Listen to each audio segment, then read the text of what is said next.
Okay, hello students, अपने बीच कहाँ तक बात हो गई थी थर्मोडायनेमिक्स में। थर्मल एक्सपेंशन में हमने थर्मल एक्सपेंशन की एप्लीकेशन नंबर 3 या 4 तक बात कर ली थी, ठीक है। स्केल रीडिंग तक शायद बात हो गई थी हम लोगों के, और मैंने ये बोला था कि स्केल रीडिंग को समझने के लिए अपन एक एग्जांपल देंगे। क्लोथ और स्केल का अपने पास आ गया था और एक फॉर्मूला हमने स्टार्ट कर दिया था, ठीक है। तो वहीं से अपन स्टार्ट करते हैं। आज अपन थर्मल एक्सपेंशन जो है उसको आज कंप्लीट करेंगे, और आपको 23 क्वेश्चन का एक वर्कशीट बना रखा है मैंने। 14 क्वेश्चन दिया था मैंने पीछे, आपको कुछ डाउट भी आए थे वो भी बता दूंगा।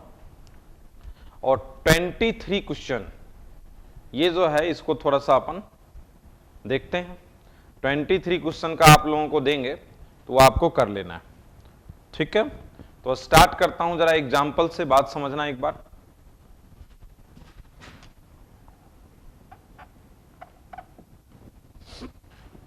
स्केल रीडिंग के एग्जांपल से स्टार्ट कर रहे हैं, ठीक है। अपन कह रहे हैं सबसे पहले एक कॉपर वायर है एक, और स्टील की स्केल है। स्टील की स्केल है और कॉपर वायर है, और when eight 20 degree C scale reading जो है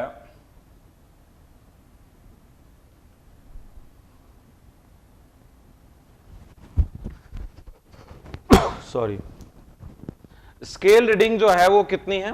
80 सेंटीमीटर है, ठीक है।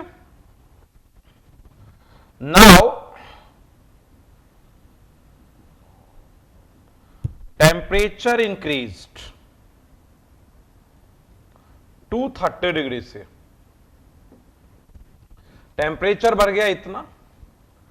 अल्फा स्टील जो है वो 11 × 10⁻⁻6 है। अल्फा कॉपर जो है वो 17 × 10⁻⁻6 है। स्केल रीडिंग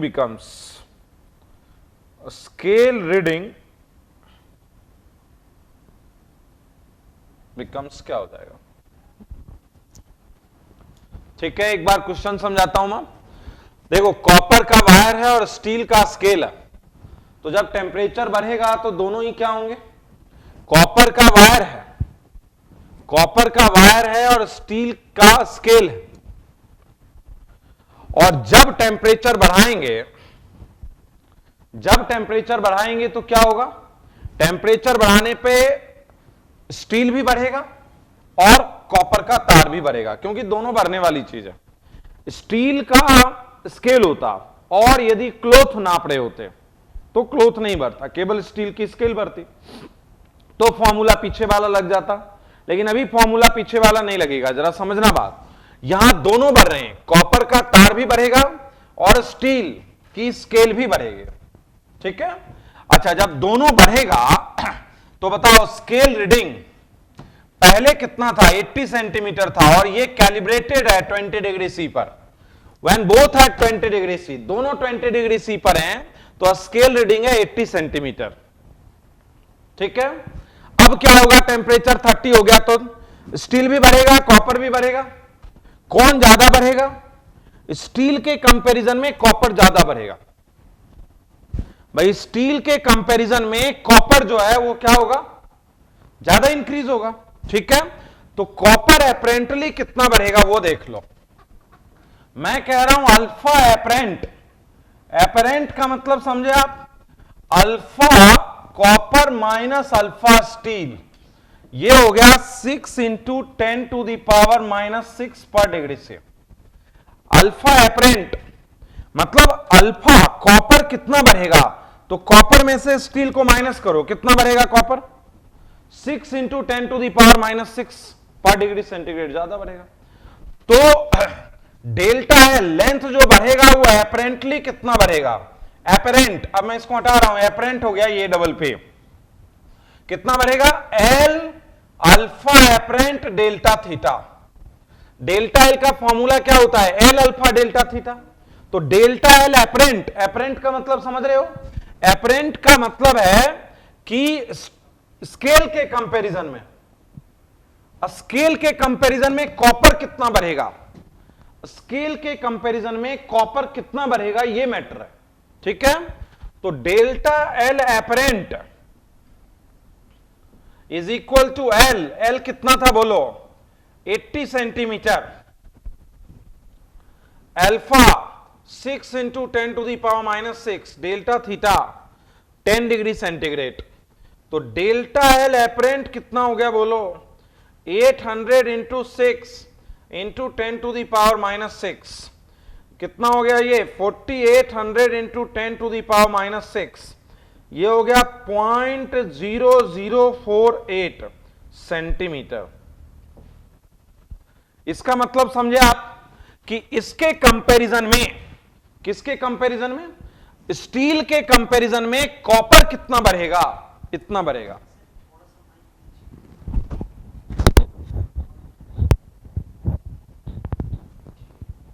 ठीक है, ओके।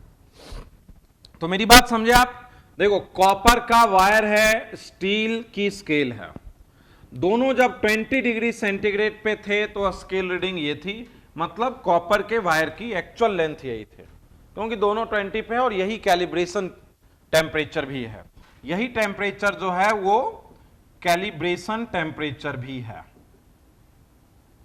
हाँ ठीक है। अब टेम्परेचर को हमने कितने से बढ़ा दिया, 30 डिग्री सी कर दिया। अल्फा स्टील ये है, अल्फा कॉपर ये है, तो बढ़ेगा स्टील भी और बढ़ेगा कॉपर भी, बढ़ेंगे दोनों। लेकिन मैं कह रहा हूं कॉपर ज्यादा बढ़ेगा, तो कॉपर स्टील के कंपैरिजन में कितना बढ़ेगा, तो हमने निकाल लिया अल्फा एपरेंट, तो डेल्टा एल एपरेंट, एपरेंट का मतलब है कि स्टील के कंपैरिजन में कॉपर कितना बढ़ेगा, इतना बढ़ेगा। तो न्यू लेंथ, न्यू रीडिंग क्या हो जाएगी बोलो, न्यू रीडिंग क्या हो जाएगी बोलो, 80.0 था और प्लस 0.0048, ये हो जाएगा 80.0048 सेंटीमीटर, 80.0048 सेंटीमीटर, ये नई रीडिंग हो जाएगी, ये समझे आप। गुड, नेक्स्ट पर आए।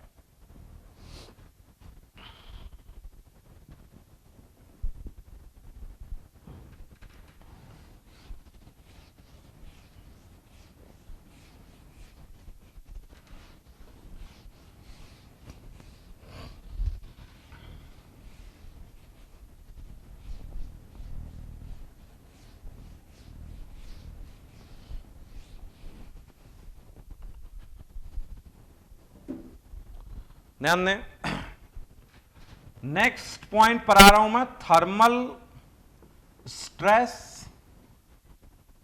And thermal strain.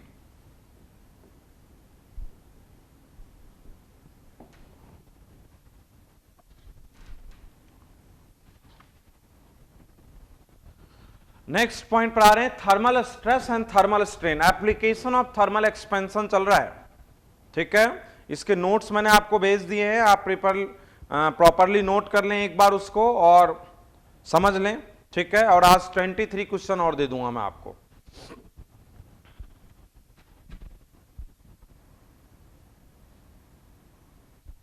Thermal stress and thermal strain, देखो लेट सपोज हमने एक रॉड लिया एल लेंथ का, ठीक है, एल लेंथ का एक रॉड लिया और इसका लीनियर एक्सपेंशन अल्फा है, ठीक है। अच्छा, लेट सपोज यदि ये रॉड दोनों तरफ से बंद होता तो क्या होता, तो एक्सपेंड तो हो नहीं पाता। यदि ये रॉड दोनों तरफ से बंद होता तो एक्सपेंड तो हो नहीं पाता। अब एक्सपेंड नहीं होता तो क्या होता, फोर्स लगाता दीवार पर। एक्सपेंड नहीं होगा तो क्या होगा, फोर्स लगाएगा वॉल्स पर, ठीक है। अच्छा बात समझे, यदि ये एक्सपेंड होता तो कितना होता ये बताओ, एल अल्फा डेल्टा थीटा। यदि एक एंड भी इसका फ्री होता, यदि एक एंड भी इसका फ्री होता तो हमने कहा ये वाला एंड, एक एंड भी फ्री है तो इसकी लेंथ कितने से बढ़ती, इसकी लेंथ जो इंक्रीज होती वो होती है एल अल्फा डेल्टा थीटा। लेकिन ये लेंथ बढ़ नहीं पाएगी, कब, जब ये रॉड दोनों एंड से फिक्स रिजिड वॉल के बीच में हो। ये जो है ये फिक्स रिजिड वॉल के बीच में ये है, फिक्स रिजिड वॉल्स के बीच में ये रॉड रखी हुई है, ठीक है। तो ऐसे में क्या होगा, ऐसे में इंक्रीज नहीं हो पाएगा। फिक्स रिजिड वॉल्स के बीच में ये रॉड रखी हुई है तो ऐसे में क्या होगा, ये रॉड की जो लेंथ है वो इंक्रीज नहीं हो पाएगी, ये फोर्स लगाएगी। अच्छा, कितना स्ट्रेन पैदा होगा, ये इंक्रीज नहीं हो पाएगी तो स्ट्रेन पैदा होगा डेल एल बाय एल, ये हो जाएगा अल्फा डेल्टा थीटा। कितना स्ट्रेस पैदा होगा, वाई इंटू स्ट्रेन, कितना स्ट्रेस पैदा होगा, Y alpha delta theta. Stress क्या होता है, what do you mean by stress, इसका मतलब ये जो रॉड है इस पर ये वॉल इधर फोर्स लगाएगी और ये वॉल इधर फोर्स लगाएगी। ये फैलना चाहेगा तो वॉल पर इधर फोर्स लगाएगा और ये इस पर इधर फोर्स लगाएगा। तो ये फोर्स बाय एरिया जो है वही है क्या, स्ट्रेस। तो फोर्स बाय एरिया क्या होगा, वाई अल्फा डेल्टा थीटा। तो कितना फोर्स लगेगा, Y A alpha delta theta. मैं एक बार आपको और समझाता हूं, ठीक है, बेसिक से एक बार मैं आपको और समझाता हूं, आप बात समझना। मैंने कहा कि एक रॉड है जो दो रिजिड वॉल्स के बीच में रखी हुई है, ठीक है, ये रॉड है और दो रिजिड वॉल्स के बीच में रखी हुई है और टेम्परेचर बढ़ाया, टेम्परेचर बढ़ाया तो क्या होगा, ये फैलना तो चाहती है लेकिन फैल नहीं पाएगी क्योंकि इसको रिजिड वॉल्स के बीच में रखा हुआ है, ठीक है। अब ये फैलना तो चाहती है, अच्छा ये बताओ टेम्परेचर बढ़ाने पर ये कितना फैलना चाहती है। तो यदि इसको फ्री कर दें तो ये कितना फैलना चाहती है, एल अल्फा डेल्टा थीटा। ये फैलना चाहती है टेम्परेचर बढ़ाने पर, ये फैलना चाहती है एल अल्फा डेल्टा थीटा से, ठीक है। लेकिन फैल नहीं पाएगी, क्यों नहीं फैल पाएगी, क्योंकि दोनों एंड पे वॉल्स लगा रखा है और फैल नहीं पाएगी। इसका मतलब वॉल्स जितने से ये फैलना चाहता है बॉल्स उतना इसको दबा रही है, बेसिक बात है। तो सवाल यह है कि इसने वॉल्स पर कितना फोर्स लगाया या वॉल्स ने इस पर कितना फोर्स लगाया कि वही स्ट्रेन पैदा हो गया। ये फैलना चाहती थी और फैल नहीं पा रही है। अच्छा, तो वॉल्स कितने से इसको रोक रही है, कितना स्ट्रेन होना चाहिए था जिसको रोक रही है, इतना स्ट्रेन होना चाहिए था, तो ये स्ट्रेन हुआ। स्ट्रेन होता है Y into stress, Young modulus इस मटेरियल का। तो कितना स्ट्रेस पैदा हो रहा है रॉड में, इतना स्ट्रेस पैदा हो रहा है रॉड में। तो फोर्स कितना लग रहा है, what is stress, force by cross section area.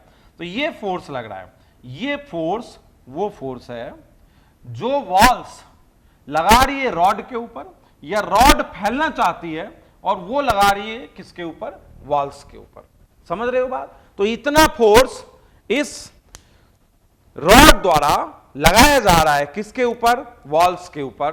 तो वॉल्स पर कितना फोर्स लगेगा, ये वॉल्स पर जो फोर्स लगेगा ये लगेगा Y A alpha delta theta. ये एक एप्लीकेशन है, ठीक है। नेक्स्ट एप्लीकेशन पर आते हैं, ठीक है। देखो एप्लीकेशन हमने क्या क्या पढ़ा दिया था, मैं आपको एक बार बता रहा हूं। सबसे पहले नंबर पर मैंने क्या बताया था, photographic expansion, photographic expansion.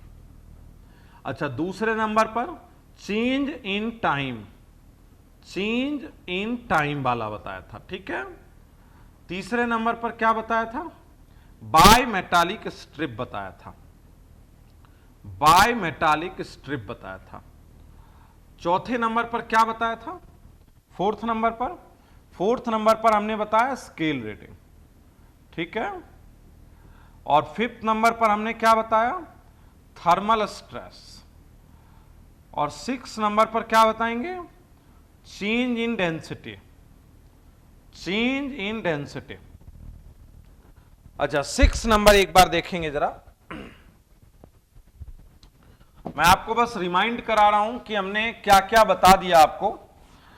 Thermal expansion की एप्लीकेशन में हमने आपको बता दिया है कि thermal expansion is a photographic expansion. Thermal expansion एक फोटोग्राफिक एक्सपेंशन है, ये बात मैंने आपको बता दी। मैंने ये भी बता दिया कि change in time, pendulum clock में चेंज इन टाइम मतलब लूज और गेन ऑफ टाइम, और फॉर्मूला आया था small t is equal to half alpha delta theta into small t, याद है ना आपको, does not depend on time period. फिर मैंने बताया था बाय मेटालिक स्ट्रिप, और मैंने बताया था बाय मेटालिक स्ट्रिप में ये बैंड हो जाता है जब दो अलग अलग अल्फा के मेटल स्ट्रिप को बेल्ड कर देते हैं और टेम्परेचर बढ़ाते हैं तो ये बेल्ड हो जाता है और ये मूव हो जाता है, उसको कहते हैं बाय मेटालिक स्ट्रिप। फिर मैंने बताया था आपको कि स्केल रीडिंग में क्या फर्क पड़ता है। हमने क्लॉथ और स्टील स्केल लेकर के आपको बताया था, और फिर मैंने कॉपर वायर और स्टील स्केल मतलब दोनों यदि लेंथ इंक्रीज हो रहे हो तो वो लेकर के बताया था। फिर मैंने आपको बताया थर्मल स्ट्रेस के बारे में कि जब कोई रॉड रिजिड वॉल्स के बीच में रखी हुई हो तो एक फोर्स क्रिएट करती है वॉल्स पर, टेम्परेचर बढ़ने पर वो फैलना तो चाहती है, एक्सपेंड तो होना चाहती है लेकिन एक्सपेंड नहीं हो पाती, तो ऐसे में एक थर्मल स्ट्रेस और थर्मल स्ट्रेन पैदा होता है, और मैंने बताया कितना फोर्स का फॉर्मूला होगा Y A alpha delta theta. अब change in density due to temperature, ये मैं एप्लीकेशन 6 बता रहा हूं आपको, ठीक है। तो एप्लीकेशन 6 देखें एक बार।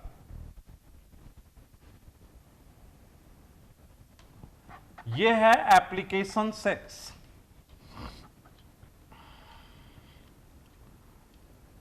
चेंज इन डेंसिटी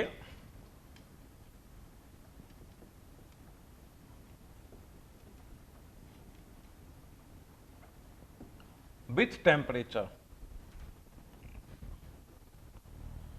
ठीक है। अच्छा डेंसिटी क्या होती है, मास बाय वॉल्यूम, और मैं कह रहा हूं now temperature increase by, now temperature increase by delta theta, तो मास तो वही रहेगा, वॉल्यूम इंक्रीज करेगा, तो नई डेंसिटी हो जाएगी मास बाय वॉल्यूम डैश। जो नई डेंसिटी हो जाएगी वो हो जाएगी मास अपॉन वॉल्यूम डैश। भाई टेम्परेचर को जब हम इंक्रीज करेंगे तो मास तो वही रहेगा, मास वही रहेगा, और जो वॉल्यूम है वो क्या होगा, इंक्रीज करेगा, ठीक है। तो नई डेंसिटी क्या हो जाएगी बोलो, मास बाय वॉल्यूम डैश। अच्छा वॉल्यूम कितने से बढ़ता है बोलो, V1 plus gamma delta theta. भाई एक्स वॉल्यूम का एक्सपेंशन टेम्परेचर इंक्रीज के साथ कैसे होता है बेटा, होता है V1 plus gamma delta theta, ठीक है। तो नई डेंसिटी क्या हो गई, mass by volume initial density upon 1 plus gamma delta theta. इसका मतलब क्या हुआ, डेल्टा थीटा के इंक्रीज होने से, टेम्परेचर के इंक्रीज होने से डेंसिटी घटती है, और घटती क्यों है, क्योंकि वॉल्यूम बढ़ता है, ठीक है। अच्छा ये देखो बेटा, इसको मैं और लिख सकता हूं, rho dash is equal to rho 1 plus gamma delta theta. तो rho dash is equal to rho 1 plus gamma delta theta to the power -1। तो ये क्या हो जाएगा बोलो, rho dash is equal to rho 1 minus gamma delta theta. Rho dash is equal to rho, binomial theorem क्योंकि gamma small है तो ये यहां आ जाएगा, तो rho dash is equal to क्या हो जाएगा बोलो, रो 1 माइनस गामा डेल्टा थीटा, ठीक है।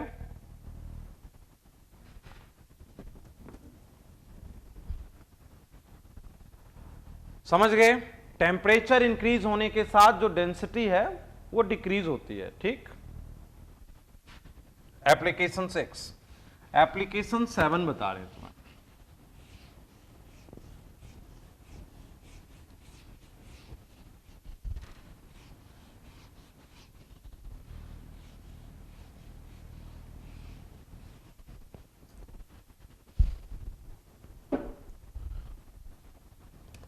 Application 7, effect on upthrust force, effect on upthrust force.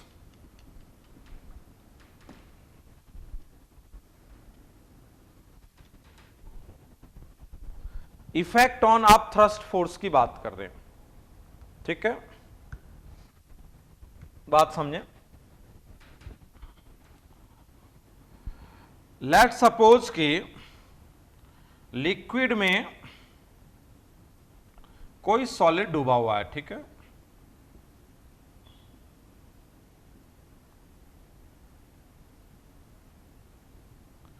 Liquid में कोई सॉलिड डूबा हुआ है, तो कितना बाउंसी फोर्स लगेगा इसके ऊपर? What is the bounce force? Volume जितना हटाया है इंटू रो लिक्विड इंटू जी। इनिशियली मैंने ये मान लिया है कि सॉलिड पूरा डूबा हुआ है लिक्विड में। इनिशियली मैंने ये एज्यूम कर लिया है कि जो सॉलिड है वो लिक्विड में कंप्लीटली डूबा हुआ है, ठीक है, सॉलिड जो है वो लिक्विड में कंप्लीटली डूबा हुआ है। तो what is the bouncy force? Volume कितना हटाया लिक्विड का?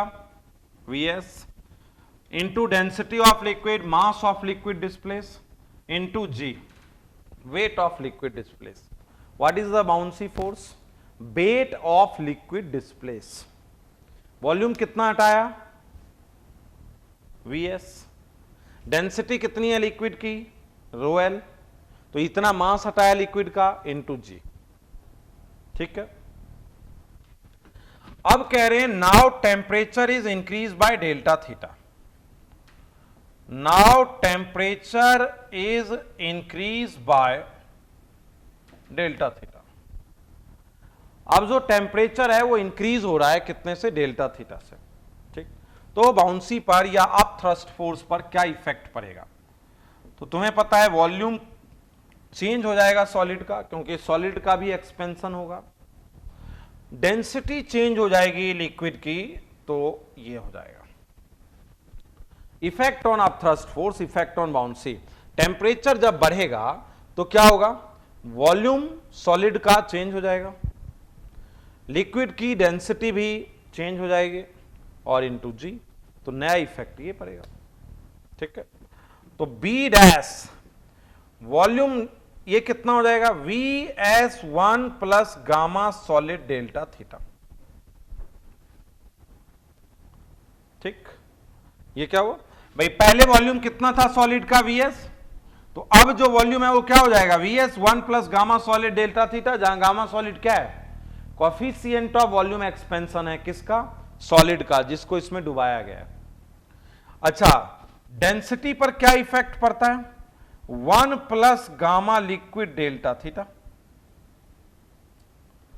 डेंसिटी पर क्या इफेक्ट पड़ता है? डेंसिटी डिक्रीज होती है, तो लिक्विड की डेंसिटी क्या हो जाएगी? नई रो liquid 1 plus gamma liquid delta theta और इनटू जी। तो बाउंसी पर क्या इफेक्ट पड़ेगा? वी सॉलिड रो लिक्विड जी, ये हो जाएगा 1 plus gamma solid delta theta upon 1 plus gamma liquid delta theta.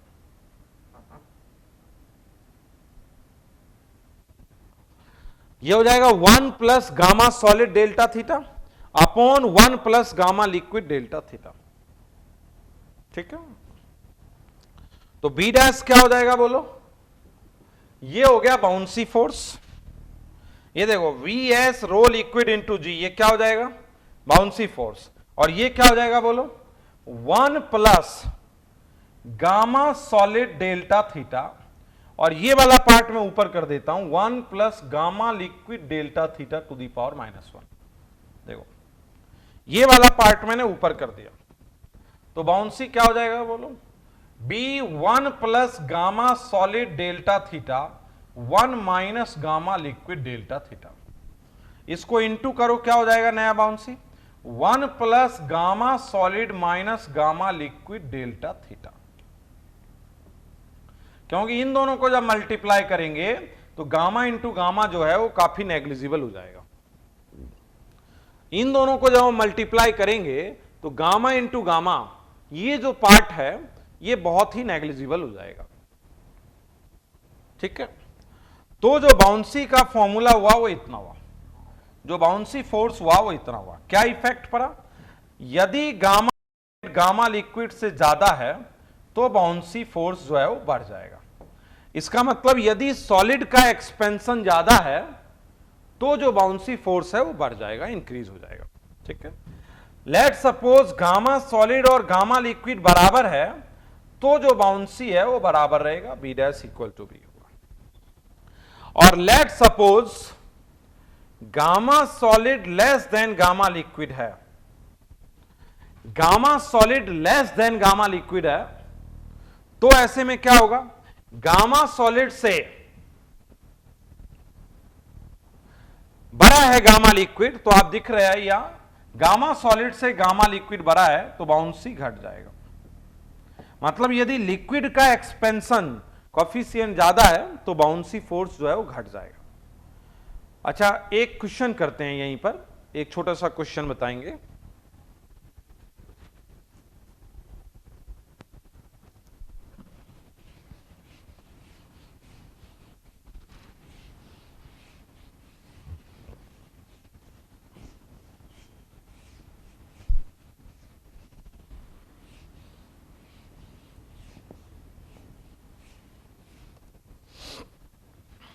एक छोटा सा एग्जांपल कर रहे हैं। ये एक स्प्रिंग बैलेंस है, ये एक स्प्रिंग बैलेंस है और ये एक मास है। ये एक स्प्रिंग बैलेंस है और ये एक मास है।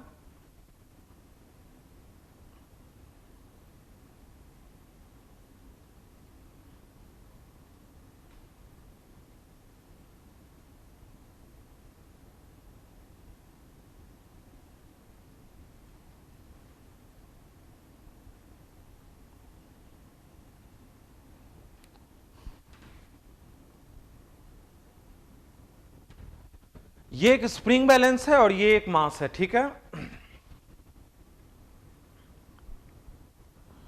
अच्छा ये पूरा डूबा हुआ है। रीडिंग ऑफ स्प्रिंग बैलेंस पर क्या इफेक्ट पड़ेगा? रीडिंग ऑफ स्प्रिंग बैलेंस पर क्या इफेक्ट पड़ेगा यदि गामा सॉलिड गामा लिक्विड से ज्यादा हो? रीडिंग ऑफ स्प्रिंग बैलेंस पर क्या इफेक्ट पड़ेगा इफ गामा लिक्विड जो है वो गामा सॉलिड से क्या हो? ज्यादा हो। तो बात समझे बेटा एक बार। ये देखो, इसका वेट है mg नीचे की ओर, इसमें टेंशन T इधर की ओर, टेंशन T इधर की ओर और बाउंसी फोर्स इधर की ओर। अच्छा ये बताओ mg किसको इक्वेट कर रहा है? बाउंसी प्लस टेंशन को। नहीं, एफबीडी बनाए भाई, क्या होगा? mg नीचे की तरफ, टेंशन रस्सी में ऊपर की तरफ, और लिक्विड में ये जो डूबा हुआ है तो बाउंसी फोर्स ऊपर की तरफ, और रुका हुआ है, इसका मतलब mg is equal to tension plus buoyancy. तो टेंशन फोर्स किसके इक्वल हुआ बोलो? mg माइनस बाउंसी के इक्वल हुआ। ठीक, अच्छा स्प्रिंग बैलेंस क्या रीड करता है? Spring balance read the tension. Spring balance क्या रीड करता है? स्प्रिंग बैलेंस रीड करता है टेंशन। ठीक है, अच्छा टेंशन को रीड करता है, मतलब समझ गए ना, ये वाला ये पार्ट, ये जिससे खींच रहा है वही रीड करता है। अब जब गामा सॉलिड ज्यादा होगा गामा लिक्विड से, मतलब सॉलिड का एक्सपेंशन ज्यादा है तो बाउंसी बढ़ेगा, और बाउंसी जब बढ़ेगा, बाउंसी जब बढ़ेगा तो टेंशन घटेगा, बाउंसी जब बढ़ेगा तो टेंशन घटेगा, तो स्प्रिंग बैलेंस की रीडिंग डिक्रीज होगी। स्प्रिंग बैलेंस की जो रीडिंग है वो डिक्रीज होगी। स्प्रिंग बैलेंस की जो रीडिंग है वो इस केस में डिक्रीज होगी। ठीक है, आगे आते हैं next application.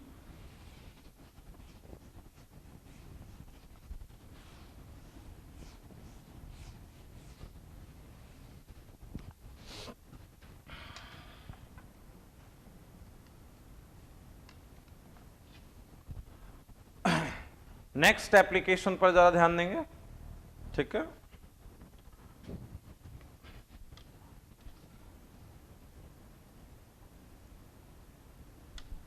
Effect on immersed part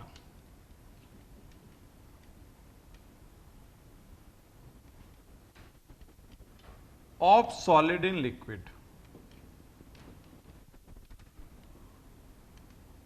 liquid में जितना पार्ट डूबा हुआ है सॉलिड का, उस पर क्या इफेक्ट पड़ेगा। Effect on immersed part of solid in liquid. Liquid में जो सॉलिड डूबा हुआ है उसके इमर्स पार्ट पर क्या इफेक्ट पड़ेगा यह बताना। देखो, लेट सपोज हमने कहा कि लिक्विड में एफ फ्रैक्शन डूबा हुआ है। लिक्विड में किसी सॉलिड का एफ फ्रैक्शन डूबा हुआ है, एफ, ठीक है, एफ पार्ट डूबा हुआ है। अब ये बात समझे आप, इसका वेट किधर हुआ, mg नीचे की तरफ और बाउंसी ऊपर की तरफ, तभी तो ये रुक गया। भाई इतना ही डूब के रुक क्यों गया, क्योंकि mg नीचे और बाउंसी ऊपर, तो mg और बाउंसी क्या हो गए, बराबर हो गए, तो mg is equal to buoyancy. तो ये हो गया mg is equal to buoyancy force, ठीक है। अच्छा, volume of solid, rho of solid into G, volume immersed into rho liquid into G. ये बात समझे आप। भाई इतना ही पार्ट डूबा हुआ है इसका, तो व्हाट, इसका मतलब जो सॉलिड का वेट है, जो सॉलिड का वेट है उसको लिक्विड के बाउंसी फोर्स ने बैलेंस किया है। सॉलिड का वेट कितना है, volume of solid into rho solid into G, और डूबा हुआ कितना है, इमर्स्ड कितना है, वी इमर्स्ड, तो कितना लिक्विड हटाया, V immersed into rho liquid into g is the buoyancy. ये बात आप समझे। भाई इतना ही डूबा हुआ है, क्यों, क्योंकि इसके वेट को बाउंसी ने इक्वेट कर दिया है, तभी तो यहीं पे आके रेस्ट में आ गया, नहीं तो और डूबता। तो mg is equal to buoyancy force, तो ये हो गया। अच्छा देखो, तो ये हो गया v immersed by v immersed by v is equal to rho solid by rho liquid. इतना हिस्सा डूबा हुआ है अपॉन टोटल, तो ये कहला गया फ्रैक्शन। तो कितना फ्रैक्शन डूबता है बोलो, रो सॉलिड बाय रो लिक्विड। और इसका एक छोटा क्वेश्चन तुम जानते हो, जैसे लेट सपोज मैं कह रहा हूं rho ice is equal to 0.8 rho water. मैं कह रहा हूं rho ice is equal to 0.8 rho water. तो आइस का what fraction of ice, what fraction of ice immersed in water, ice का कितना हिस्सा वाटर में इमर्स हो जाएगा, व्हाट फ्रैक्शन, तो ये हो जाएगा कितना, रो सॉलिड, सॉलिड क्या है 0.8 रो वाटर, 80% हिस्सा जो है वो आइस का वाटर में डूबेगा, 80% हिस्सा जो है वो आइस का वाटर में डूबेगा। बात समझ रहे हो, ठीक है। तो कितना फ्रैक्शन लिक्विड का डूबता है, what is the fraction immersed in liquid, ये जो फ्रैक्शन है ये हो गया रो सॉलिड अपॉन रो लिक्विड। इतना फ्रैक्शन जो है वो लिक्विड में डूबता है, ठीक है। अच्छा, टेम्परेचर का इफेक्ट देखना, इफेक्ट ऑफ टेम्परेचर। मैंने कहा now temperature increase by delta theta, now temperature increase by delta theta. अब जो टेम्परेचर है वो इंक्रीज हो गया है कितने से, डेल्टा थीटा से। तो नया फ्रैक्शन क्या हो जाएगा, सॉलिड की density 1 plus gamma solid delta theta, और लिक्विड की डेंसिटी, चलो इसको मैं एफ डैश कह देता हूं ऐसे, अपॉन लिक्विड की density rho liquid 1 plus gamma liquid delta theta. Solid की डेंसिटी घटेगी इसके हिसाब से और लिक्विड की डेंसिटी घटेगी इसके हिसाब से। ठीक है,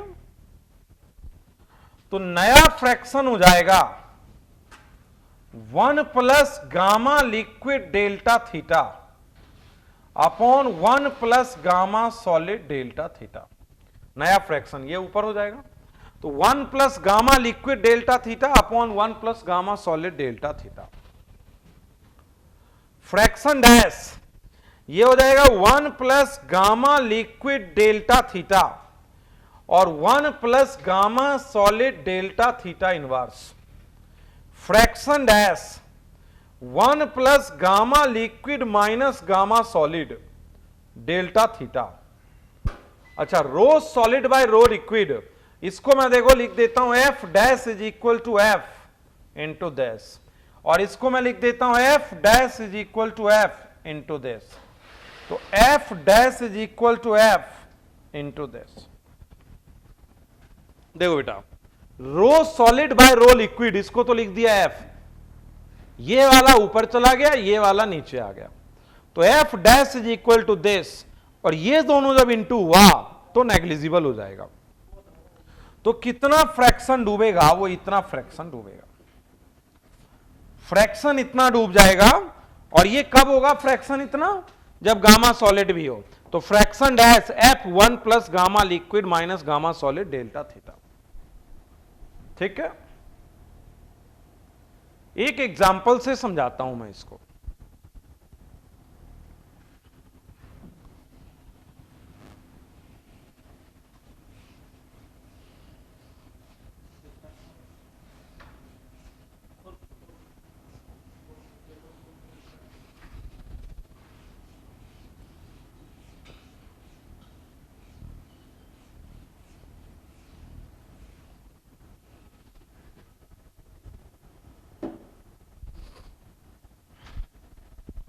ठीक है,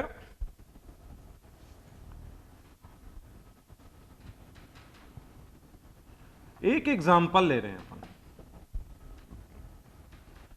जब टेम्परेचर जो है 20 डिग्री सी है तो 75% of solid immersed in liquid. When temperature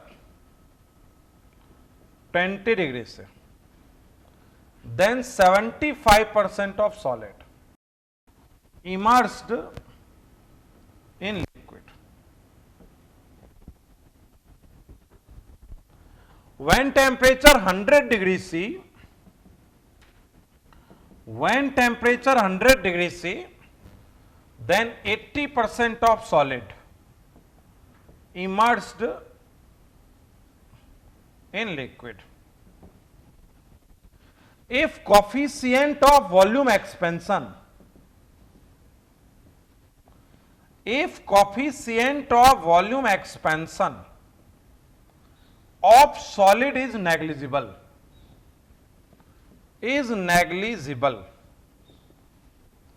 then find gamma for liquid, then find gamma for liquid. ठीक है, क्वेश्चन समझना। जब टेम्परेचर 20 डिग्री सी है, जब टेम्परेचर की वैल्यू कितनी है 20 डिग्री सी, तो 75% जो है सॉलिड का वो इमर्स्ड है। ठीक है, और जब टेम्परेचर हो गया 100 डिग्री सी तो 80% जो है वो इमर्स्ड है। टेम्परेचर हो गया 20 तो 75% इमर्स्ड है, और जब टेम्परेचर हो गया 100 तो 80% जो है वो इमर्स्ड है। ठीक है, ओके। तो कहता है if coefficient of volume expansion of solid is negligible, gamma solid जो है उसको कंसीडर नहीं करना है। अच्छा देखो बात समझे। जैसे लेट सपोज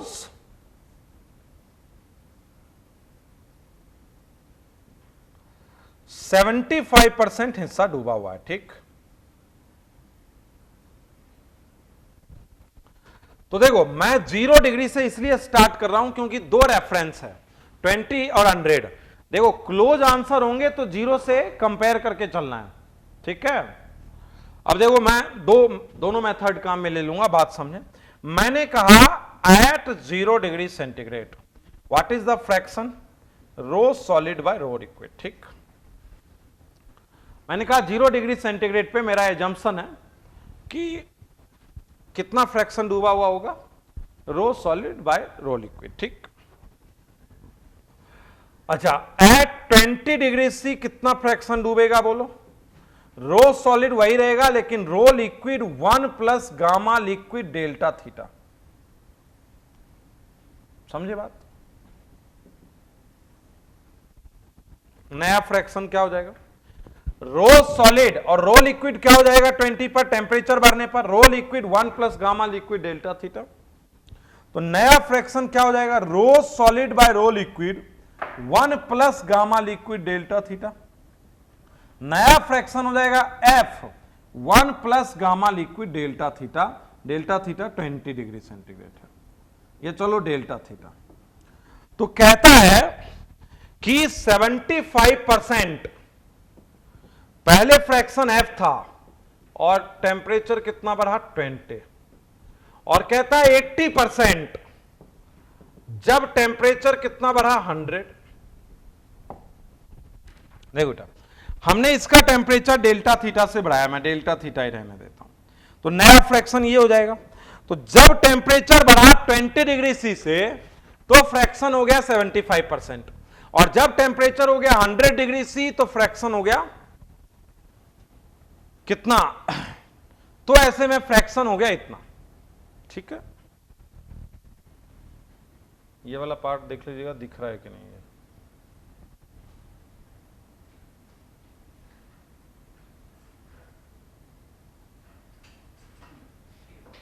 ठीक है, ओके। तो ये हो जाएगा 75/80, 100 तो चला जाएगा, और ऊपर वाला हो जाएगा 1 प्लस गामा लिक्विड इंटू 20 और 1 plus gamma liquid into 100।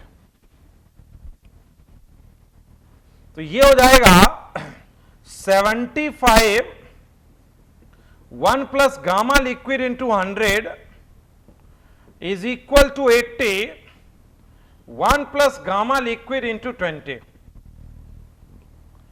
75 plus 7500 gamma liquid और 80 प्लस 80 इंटू 1600 गामा लिक्विड। ये वाला इधर भेज दो। 5 इज इक्वल टू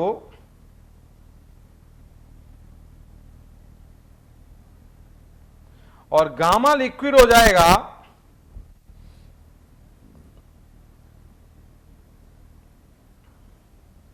1/1500 माइनस 320 1/1180 पर डिग्री सेंटीग्रेड। अच्छा, एक बार मैं आपको और समझाता हूं, ठीक है, समझो एक बार। कह रहा है जब टेम्परेचर 20 डिग्री सेंटीग्रेड है तो सॉलिड का 75% हिस्सा डूबा हुआ है। जब टेम्परेचर 20 डिग्री सी है तो 75% हिस्सा जो है वो डूबा हुआ है। ठीक, जब टेम्परेचर 100 डिग्री सी है तो 80% हिस्सा जो है वो डूबा हुआ है। वॉल्यूम एक्सपेंशन जो है वो सॉलिड का नहीं है, मतलब रो सॉलिड नहीं है, बढ़ नहीं रहा। Gamma volume coefficient of volume expansion for solid, मतलब गामा सॉलिड को कंसीडर नहीं करना है। ठीक है, तो फाइंड करना है गामा लिक्विड। अब देखो मैंने 0 के रेफरेंस पॉइंट से क्यों चालू किया, क्योंकि आंसर कुछ क्लोज था। आंसर यदि क्लोज नहीं होता तो इसकी जरूरत नहीं थी। ठीक है, मेरी बात समझना, आंसर क्लोज नहीं होता तो इसकी जरूरत नहीं थी, लेकिन कुछ ऑप्शन क्लोज थे। ठीक है, तो मैंने कहा कि 0 डिग्री सेंटीग्रेड पर कितना फ्रैक्शन डूबेगा, इतना। 20 पर कितना फ्रैक्शन डूबेगा टेम्परेचर बढ़ने पर, तो इतना डूबेगा। तो 20 डिग्री सी से बढ़ा तो इतना डूब गया, 100 से बढ़ा तो इतना डूब गया।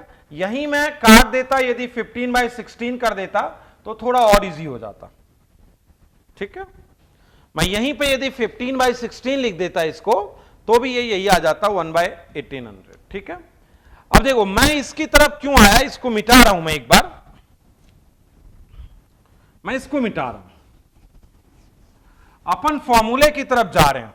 फ्रैक्शन डैश क्या आया था, 1 plus gamma liquid minus gamma solid delta theta.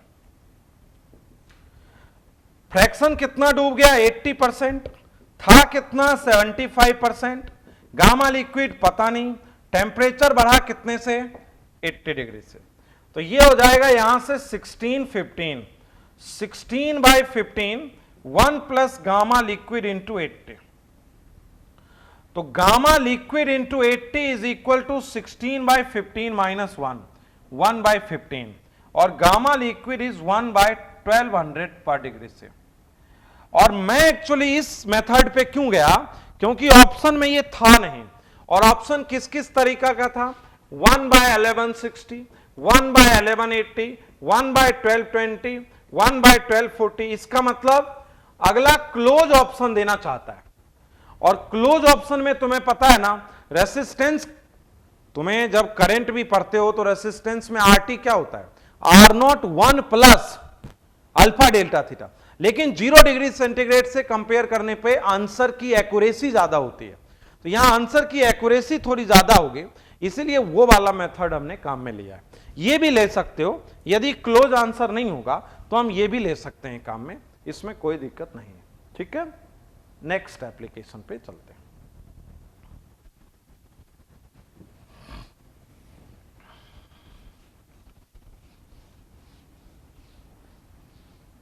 Audio is not completely clear.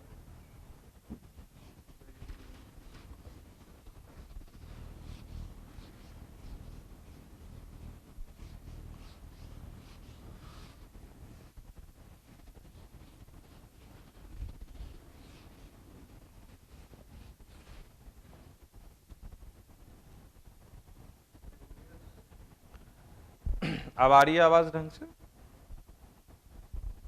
या कुछ डिस्टरबेंस है? ठीक है, okay.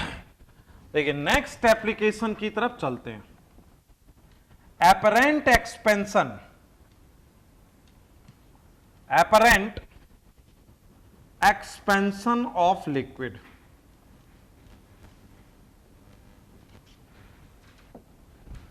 Apparent expansion of liquid, ठीक है। देखो एपरेंट एक्सपेंशन की तरफ मैं ध्यान दिला रहा हूं।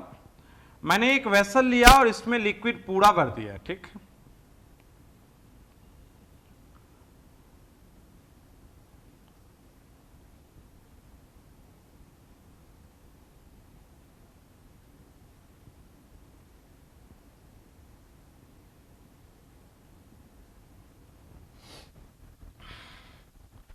मैंने एक वेसल लिया और उसमें लिक्विड को कंप्लीटली फिल कर दिया, ठीक है। लिक्विड जो है वो कंप्लीटली वेसल में फिल्ड कर दिया है, टोटल फिल्ड कर दिया है, ठीक है। अच्छा, एपरेंट एक्सपेंशन, एपरेंट एक्सपेंशन का मतलब क्या होता है कि वेसल के कंपैरिजन में लिक्विड कितना बढ़ा। देखो पूरा फिल कर दिया, अब मान लो वेसल के कंपैरिजन में लिक्विड ज्यादा फैल गया, भाई जब हम हीटअप करेंगे तो वेसल भी इंक्रीज होगा और लिक्विड भी इंक्रीज होगा, लेकिन लिक्विड यदि ज्यादा फैल गया किसके कंपैरिजन में, वेसल के कंपैरिजन में, तो लिक्विड ओवरफ्लो कर जाएगा। और यदि लिक्विड कम फैला वेसल के कंपैरिजन में तो लिक्विड का लेवल जो है वो डाउन हो जाएगा, ठीक है। अच्छा ये बताओ लिक्विड कितना फैलेगा, डेल्टा वी लिक्विड कितना फैलेगा, volume gamma liquid delta theta, volume तो दोनों का सेम है अभी। लिक्विड कितना फैलेगा, डेल्टा वी लिक्विड, लिक्विड के वॉल्यूम में change, V gamma liquid delta theta. Vessel कितना फैलेगा, सॉलिड वेसल कितना फैलेगा, V gamma solid delta theta, ठीक। ये जो वेसल है वो कितना फैलेगा, गामा सॉलिड। एपरेंटली कितना फैलेगा, एपरेंट एक्सपेंशन, एपरेंटली एक्सपेंशन क्या होगा, delta V apparent, delta V liquid minus delta V solid, vessel के कंपैरिजन में लिक्विड कितना ज्यादा बढ़ा, तो एपरेंटली क्या हुआ, V gamma liquid delta theta minus V gamma solid delta theta, V gamma liquid minus gamma solid delta theta. ठीक है,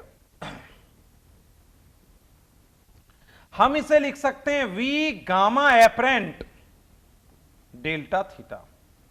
तो गामा एपरेंट क्या हुआ बोलो, gamma liquid minus gamma solid. Gamma apparent क्या हुआ, gamma liquid minus gamma solid. मैं कह रहा हूं वेसल के कंपैरिजन में लिक्विड कितना फैलेगा, तो नेचुरल सी बात है, वेसल के कंपैरिजन में लिक्विड का वॉल्यूम कितना बढ़ेगा, तो gamma liquid minus gamma solid से बढ़ेगा। ठीक है, इसका मतलब समझना बेटे आप, यदि गामा लिक्विड ज्यादा है गामा सॉलिड से, इसका मतलब गामा एपरेंट पॉजिटिव है, इसका मतलब लिक्विड ओवरफ्लो कर जाएगा। यहां तो पूरा भरा हुआ है, लिक्विड का लेवल राइज करेगा क्योंकि लिक्विड फैल रहा है, गामा लिक्विड ज्यादा है गामा सॉलिड से, लिक्विड फैल रहा है, इसका मतलब लिक्विड इस केस में क्या हो जाएगा, लिक्विड इस केस में ओवरफ्लो कर जाएगा। लिक्विड जो है वो इस केस में क्या कर जाएगा, ओवरफ्लो कर जाएगा। ठीक है, gamma liquid is equal to gamma solid, same level maintain रहेगा। Gamma liquid is equal to gamma solid, जो लेवल है वो सेम मेंटेन रहेगा। ठीक है, और gamma liquid less than gamma solid, मतलब गामा एपरेंट जो है वो नेगेटिव हो जाएगा और लिक्विड का जो लेवल है वो वेसल में नीचे जाएगा। क्यों, क्योंकि गामा लिक्विड कम है, डेल्टा एपरेंट नेगेटिव है, इसका मतलब वेसल के कंपैरिजन में लिक्विड एक्सपेंड नहीं हो पाएगा, नेगेटिव है गामा एपरेंट, तो लिक्विड का जो लेवल है वो नीचे जाएगा। तो बहुत बार ये क्वेश्चन बनता है, समझ रहे हैं आप बात, ये क्वेश्चन बहुत बार बनता है कि एक वेसल में लिक्विड को फिल कर देता है तो बोलता है कि लिक्विड का जो लेवल है वो राइज करेगा कि लिक्विड का लेवल जो है वो टेम्परेचर बढ़ाने पे डाउन आएगा। तो वो डिपेंड करता है गामा एपरेंट पर, एपरेंट कोफिशिएंट ऑफ एक्सपेंशन किसका, लिक्विड का, किसके रिस्पेक्ट में, सॉलिड के रिस्पेक्ट में या वेसल के रिस्पेक्ट में। ठीक है,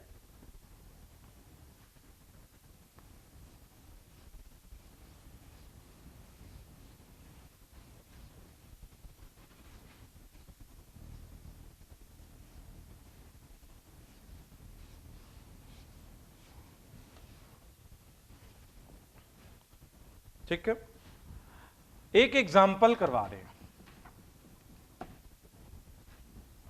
एक एग्जाम्पल करवा रहा हूं मैं आपको। When a liquid is heat up in a vessel of silver, liquid को हीटअप करते हैं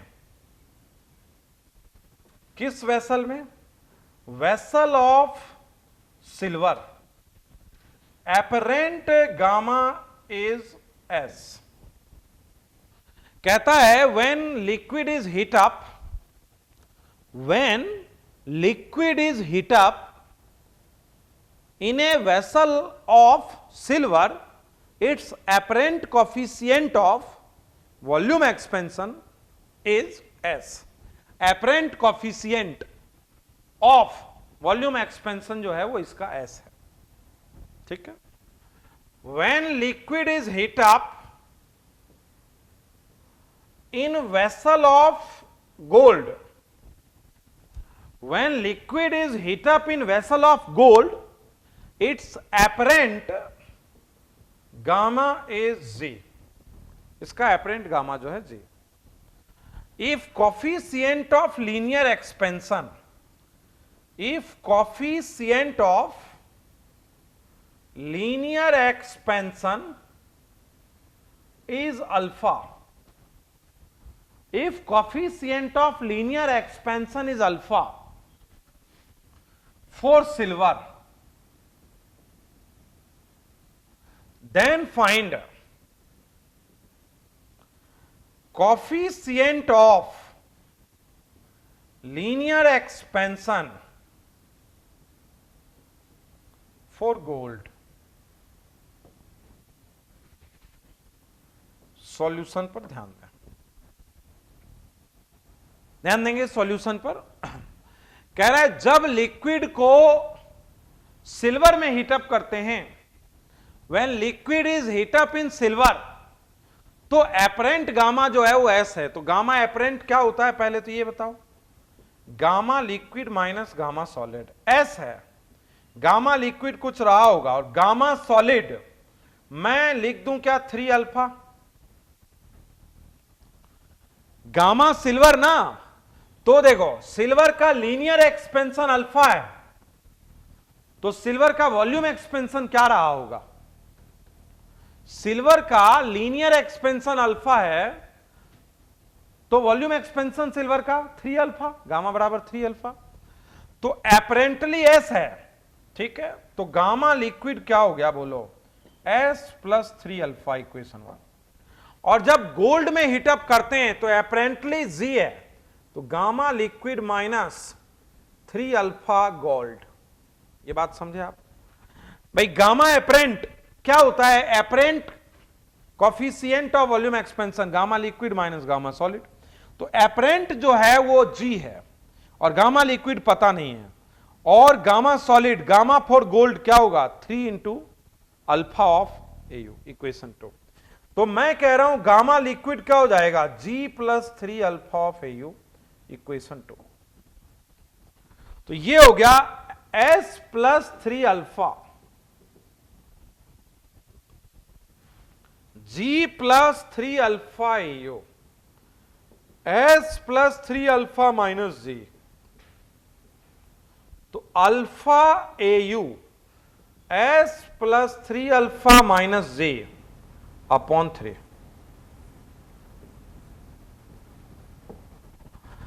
अल्फा एयू एक बार फिर समझाते हैं आपको।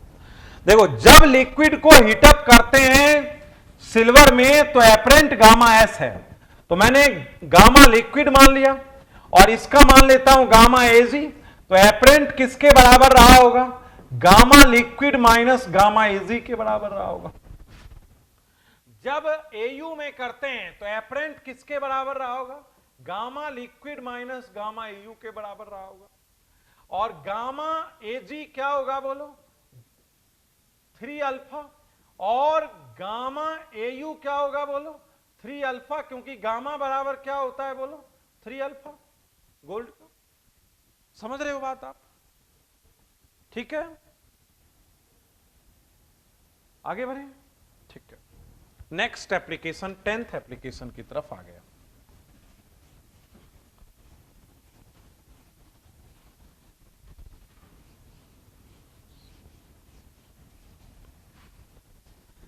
नेक्स्ट एप्लीकेशन की तरफ आ गए। ये हमारा इसका लास्ट एप्लीकेशन है थर्मल एक्सपेंशन का, ठीक है। Anomalous behaviour of water. Water जो है उसका जो बिहेवियर है वो थोड़ा स्ट्रेंज बिहेवियर है। एनोमलस बिहेवियर ऑफ वाटर, क्या स्ट्रेंज है वाटर के बिहेवियर में। जनरली किसी भी लिक्विड को जब हीटअप करते हैं तो उसका वॉल्यूम बढ़ता है और जो गामा है वो पॉजिटिव होता है। किसी भी लिक्विड को जब आप हीट देंगे तो लिक्विड का जो वॉल्यूम है वो बढ़ेगा। किसी भी लिक्विड को जब आप हीटअप करेंगे तो लिक्विड का जो वॉल्यूम होता है वो इंक्रीज करता है, ठीक है। अच्छा, वाटर के केस में 0 डिग्री सेंटीग्रेड से 4 डिग्री सेंटीग्रेड तक जाते हुए वॉल्यूम डिक्रीज होता है। वाटर ही एक ऐसा लिक्विड है जब हम टेम्परेचर 0 डिग्री सी से 4 डिग्री सी इंक्रीज करते हैं। वाटर के केस में एक सिंगल लिक्विड है जिसमें हमने टेम्परेचर को बढ़ाया लेकिन उसका वॉल्यूम घटता है, ओनली वाटर के केस में। और after 4 degree centigrade after 4 degree centigrade water का वॉल्यूम भी बढ़ता है। इसका मतलब वाटर के वॉल्यूम में और टेम्परेचर में यदि हम ग्राफ ड्रॉ करेंगे, वाटर के वॉल्यूम में और टेम्परेचर में यदि हम ग्राफ ड्रॉ करेंगे तो इनिशियली ये वॉल्यूम घटेगा,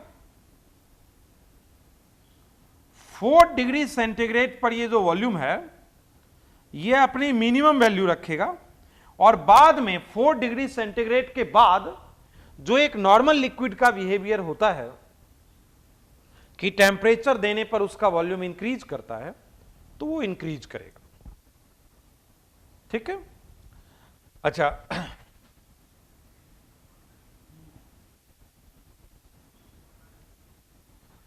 डेंसिटी देखते हैं।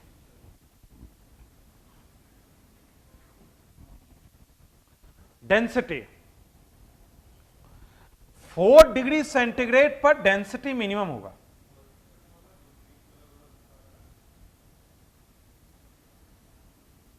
डेंसिटी मैक्सिमम होगा। डेंसिटी मैक्सिमम क्यों होगा भाई? जब वॉल्यूम मिनिमम है, वॉल्यूम मिनिमम है तो डेंसिटी क्या होगा? मैक्सिमम होगा। ठीक है। तो डेंसिटी, वाटर का वॉल्यूम टाइम ग्राफ ऐसा होता है और वाटर का डेंसिटी टाइम ग्राफ ऐसा होता है। ऐसा हाइड्रोजन बॉन्डिंग की वजह से होता है। वाटर में हाइड्रोजन बॉन्डिंग पाया जाता है वाटर एटम्स के बीच में। जब हम इनिशियल टेम्परेचर बढ़ाते हैं 0 degree centigrade to 4 degree centigrade, तो ये हाइड्रोजन बॉन्डिंग टूटना चालू हो जाता है और जो वाटर के एटम्स हैं वो क्लोज आते हैं। वाटर एटम्स के बीच में हाइड्रोजन बॉन्डिंग पाई जाती है। जब हम टेम्परेचर 0 डिग्री सेंटीग्रेड से 4 डिग्री सेंटीग्रेड इंक्रीज करते हैं तो ये हाइड्रोजन बॉन्डिंग टूटता है और हाइड्रोजन बॉन्डिंग के टूटने से ये वाटर मॉलिक्यूल जो है वो क्लोज आते हैं, इसलिए वॉल्यूम डिक्रीज होता है। 4 डिग्री सेंटीग्रेड तक जब सारे हाइड्रोजन बॉन्डिंग टूट जाते हैं, उसके बाद जब हम टेम्परेचर बढ़ाते हैं तो ये एक्सपेंड होता है। तो 4 डिग्री सेंटीग्रेड तक वाटर का जो वॉल्यूम है वो डिक्रीज होता है और 4 डिग्री सेंटीग्रेड के बाद जो वाटर का वॉल्यूम है वो इंक्रीज होता है। तो ये मैंने आपको थर्मल एक्सपेंशन बता दिया पूरा। मैंने पहले आपको कैलोरीमेट्री पूरी बता दी, उसका नोट्स आपको मैंने भेज दिया है, एक ही जगह पे कैलोरीमेट्री का नोट्स। मैंने आपको थर्मल एक्सपेंशन पूरा बता दिया है, इसका नोट्स भेज दिया है। इसमें जो 2-4 मैंने एक्स्ट्रा कराए हैं या ये वर्क करते हुए मान लो नोट्स में नहीं है, तो वो 2-4 एग्जाम्पल जो है वो मैं आज आपको भेज दूंगा। और थर्मोमेट्री की तरफ आ रहा हूँ, शॉर्ट पॉइंट है, इसी में कैलोरीमेट्री का एक हिस्सा है। थर्मोमेट्री का मतलब होता है टेम्परेचर को मेजर करना। टेम्परेचर को मेजर करने का जो साइंस है वही थर्मोमेट्री होती है। ठीक है। तो थर्मोमेट्री के बारे में अपन थोड़ी सी बात कर लेते हैं।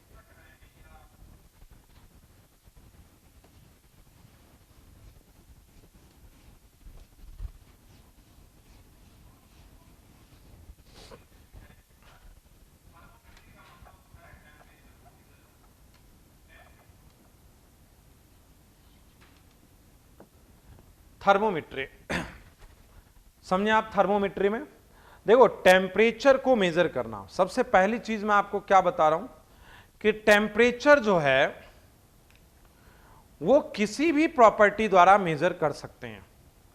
बस वो फिजिकल क्वांटिटी टेम्परेचर का लीनियर फंक्शन हो तो हम बहुत आसानी से मेजर कर सकते हैं। मतलब टेम्परेचर को मेजर करने के लिए हमें क्या करना है? टेम्परेचर को मेजर करने के लिए, जैसे मान लो मैं प्रेशर से स्केल बनाना चाहता हूं, तो 0 डिग्री सेंटीग्रेड पे आप प्रेशर को मेजर कर लें P0, और 100 डिग्री सेंटीग्रेड, 100 डिग्री सेंटीग्रेड का मतलब आप समझ रहे हैं, आप मेल्टिंग पॉइंट पर प्रेशर मेजर कर लें और आप बॉइलिंग पॉइंट पर भी प्रेशर मेजर कर लें P100। और यदि किसी बॉडी का टेम्परेचर T डिग्री सेंटीग्रेड है तो T डिग्री सेंटीग्रेड होता है PT minus P not upon P100 minus P not into 100 degree C।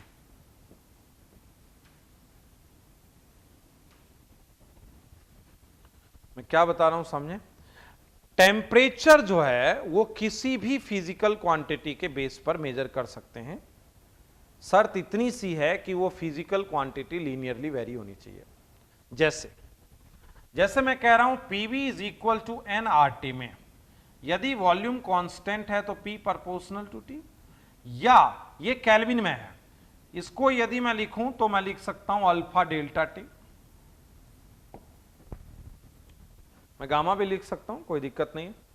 देखो प्रेशर जो है वो टेम्परेचर के साथ लीनियरली वेरी करेगी, कब? जब वॉल्यूम कांस्टेंट हो। हम केटीजी में पढ़ेंगे, स्केल बनाएंगे। लेकिन जब वॉल्यूम कांस्टेंट होगा तो प्रेशर टेम्परेचर पर लीनियरली डिपेंड करती है, तो प्रेशर को हम लेके टेम्परेचर मेजर कर सकते हैं और इसे कहेंगे कांस्टेंट वॉल्यूम थर्मोमीटर कह सकते हैं, क्योंकि इसमें वॉल्यूम कांस्टेंट है और वेरी कौन कर रहा है? वेरी कर रहा है प्रेशर। ऐसे ही PV is equal to nRT में यदि लेट सपोज प्रेशर कांस्टेंट हो तो वॉल्यूम टेम्परेचर पर लीनियरली डिपेंड करेगी, तो हम उसे कह सकते हैं कांस्टेंट प्रेशर। जैसे देखो लेंथ ऑफ वायर टेम्परेचर पर लीनियरली डिपेंड करता है, तो लेंथ ऑफ वायर को लेकर के भी, लेंथ ऑफ HG कॉलम इसको लेकर के भी हम क्या कर सकते हैं? टेम्परेचर को मेजर कर सकते हैं। रेसिस्टेंस टेम्परेचर पर लीनियरली वेरी करता है, तो रेसिस्टेंस को लेकर भी हम थर्मामीटर बना सकते हैं, तो resistance thermometer, HG length thermometer, constant pressure thermometer, constant volume thermometer, कोई भी फिजिकल क्वांटिटी जो टेम्परेचर पर लीनियरली डिपेंड करती है उसे लेकर टेम्परेचर मेजर कर सकते हैं। ठीक है, जैसे ये तो मैंने ये किया, ऐसे ही LT minus L not upon L 100 minus L not into 100 degree से लेंथ पर भी बना सकते हैं। ऐसे ही रेसिस्टेंस पर भी बना सकते हैं, RT minus R naught upon R 100 minus R naught into 100 degree से। ऐसे ही हम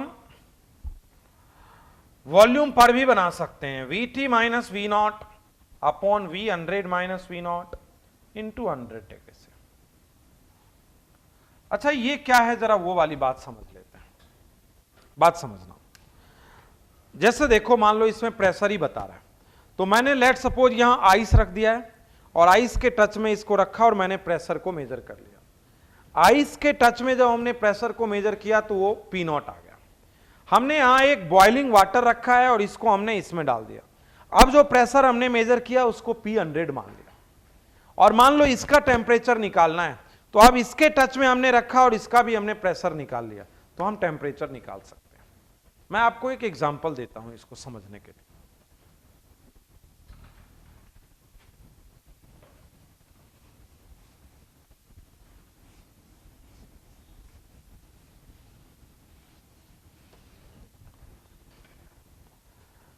मैं एक एग्जांपल दे रहा हूं इस बात को समझने के लिए, जरा देखें।